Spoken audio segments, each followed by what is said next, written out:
Hi, Caesar Bud. Oh my God. Okay, so obviously Wrigley moved his crate because when I left this morning, his crate was over here in this empty space. Hi, Wrigley. Hi, Caesar. Don't mind me. I've been at the hospital with my husband all day. I got 3 hours of sleep last night, somewhere around there, like 3 hours and 29 minutes. And it's shortly after 6 p.m.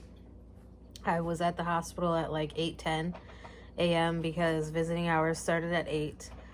They ended at 7, but I have to work a 10 to 6 shift tonight, so I figured I would come home, give the dogs some time to be out of their crates, and spend some time with them before I have to go to work, because I do feel really bad that they have to be in the crate. Well, this is how I'm doing it because we're still not sleeping in our bedroom. So basically how I have it is Wrigley, which is the bigger dog, he is in the crate now, and I trusted Caesar to be out of the crate today while I was at the hospital, and he actually did way better than I thought he would. Like, I put down a few puppy pads because I knew that I was going to be gone longer than he'd be able to hold it, and so he used the puppy pads, and then he also chewed up the puppy pads. So I did have some cleaning to do, but it's better than what happened last night. While I was at the hospital, Wrigley tore the shower curtains down that we have covering the windows, the one window that has no blinds on it, and the front door. And yeah, it was just a mess. But anyways, I felt like it was better to have Wrigley in the crate and just trust Caesar to not ruin everything.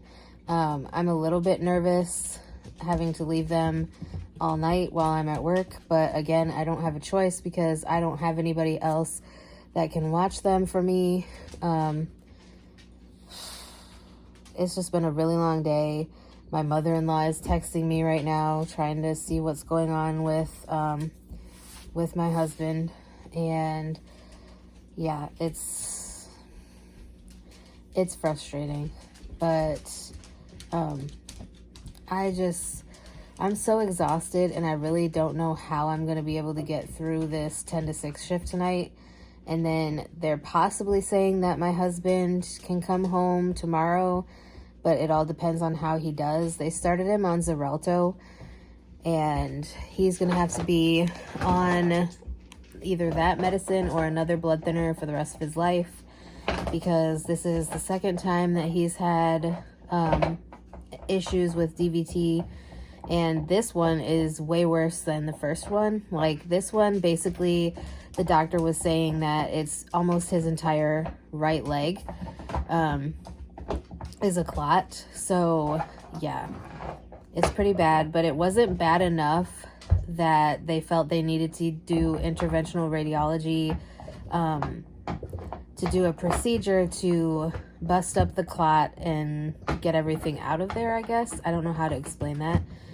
But he will have to see a hematologist probably next week, because he's supposed to be, if he gets discharged tomorrow like he's supposed to be, then they're supposed to like have him set up an appointment for next week. They'll fit him in somehow, and yeah. But anyways, sorry, Caesar was staring at me. He's being a little bit of an asshole with Wrigley, so I've kind of had to watch them. Like, I want to let them play, but Caesar just goes way overboard, and Wrigley doesn't really want any of it. So I'm trying to be a referee while also trying to relax before I have to go to work. I wish I would have been able to get more sleep.